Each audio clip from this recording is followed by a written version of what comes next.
ई जुल्मी जमाना सितम के तनो ढाई न कबहू ए दुनिया से मोहब्बत उड़ाई। और जब रोग हो जे जानी उजानी कदर बेकदर के समझ में न आई।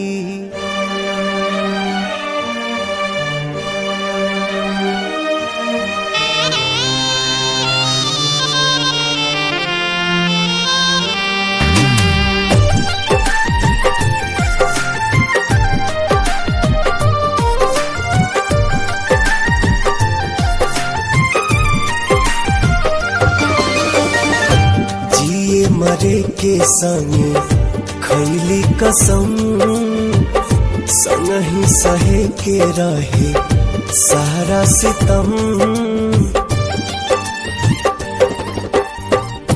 जिए मरे के संगे खैले कसम संग ही सहे के रहे सारा सितम।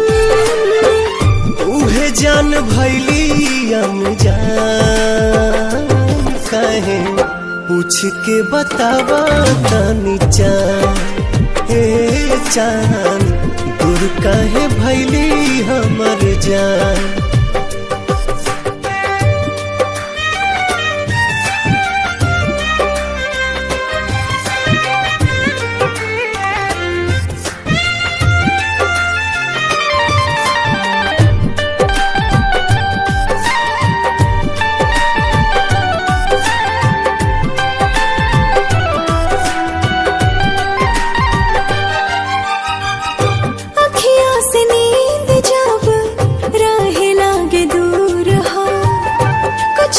जरूर हाला नैन के कसूर हो। हाँ, काहे के प्रीतिया बनौले भगवान हो। प्रेमी सतावल जाला बाटे परमान हो। ना जाने कैसन बा दिल के जरूरत हो। हर पल निहारेला उनके ही सूरत हो। टूट गइल सारा अरमान काहे पूछ के बतावा तानी चान।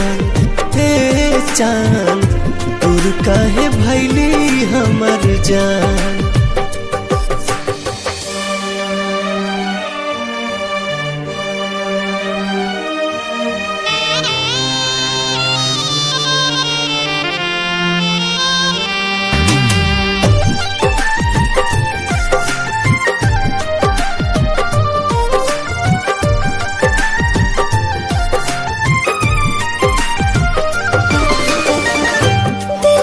जरूरत होला सच्चा दिलदार के। बड़ा हार जाए तू ता बुझला न प्यार के। फिर न दोबारा कबो हो पाई प्यार हो। बसल बसावल दुनिया भइल उजार हो। सपनों में ना सोचनी ऐसन कब होई दिल भर के याद में अखियाँ कब रोई। घुट घुट के निकाले परान काहे पूछ के बतावा तानी चान। हे चान दूर काहे भैली हमर जान।